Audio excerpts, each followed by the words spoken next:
I was there, and it was as 50-50 split as you could see at a national championship, which I thought made the atmosphere look great.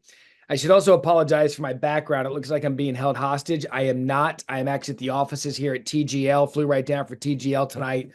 So that's Oh, why by the the way, I'm glad you got out of Atlanta. Some of my friends are still oh online.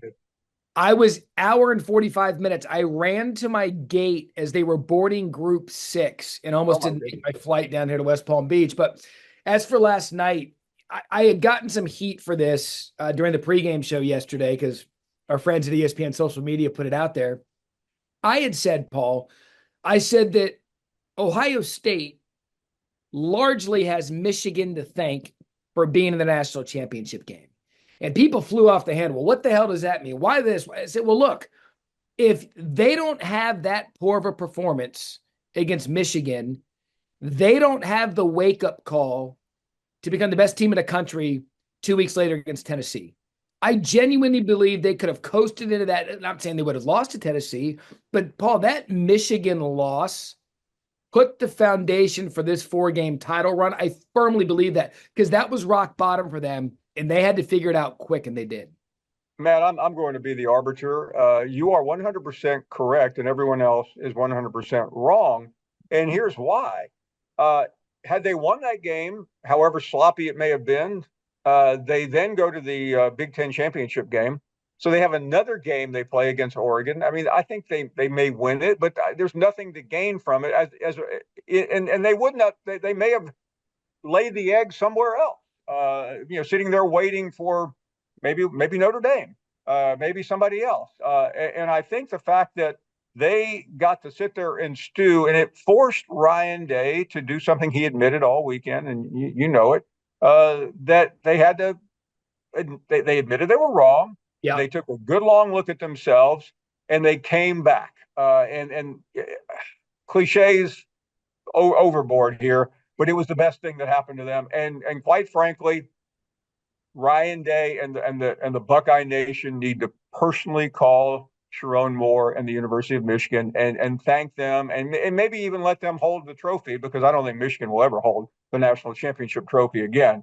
Now that Jim Harbaugh is gone, so I think they really need to come together and sing "Kumbaya." But just to say you're wrong is absurd.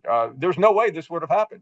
Yeah. And look, I'm not going to compare a football game to real life, but you hear people who hit, rock bottom or whatever circumstance they're in, and they understand that it wasn't until they experienced that they couldn't build themselves back up. And for Ryan Day, the vindication, you heard Herb Street allude to it on the broadcast a little bit last night about how he's friends with Ryan Day and some of the stuff that he's been told about people in the area, what they've done to his family. From now on, and look, Ohio State's losing a lot of talent to the NFL. Ryan Day, for me, for the rest of his time in Columbus, has a blank check. The second you win a national championship and become one of the fifth, I believe it was fifth or sixth coach to win a national championship at Ohio State, you're among the greatest of all time at that school. And to go through what he went through and to handle it the way he did with class and then win the title, if I'm him, I would give 2 foam middle fingers, but he's not going to do that because it's his program now as long as he wants it. Ohio State fans are no different than anybody else. Right. Uh, they want their program to win the rivalry game and to win big. Let's all calm down a little bit. Everybody has those fans, and thanks to those fans, we have jobs, Matt.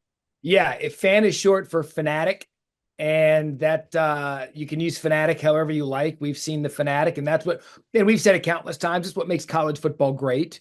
The passion with which these fans adopt their program. Sometimes it gets out of hand. A lot of times it does. But Ryan Day did what he was supposed to do. They spent money on Will Howard, huge in the championship game, set a championship game record for consecutive completions. They spent money on Quinshon Judkins, who scored 3 touchdowns in the national championship game. And so he did what he was paid to do, and now he's a national championship winner. On the flip side of this, I think Notre Dame and Marcus Freeman, my opinion of them is status unchanged going into the game, because we'd said this a couple of times. I thought Ohio State was going to blow them out, win by double digits. They did.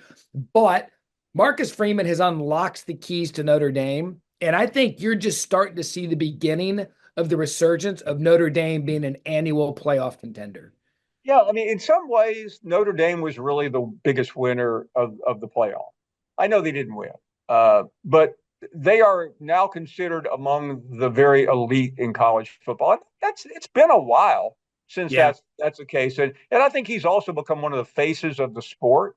Uh, he's so engaging, he's so charismatic and likable. I mean, I've never rooted for Notre Dame. It wasn't a big deal. I just grew up, and Notre Dame was always. But let me. It was hard not to pull for Notre Dame last night, and so in many ways it was an amazing story.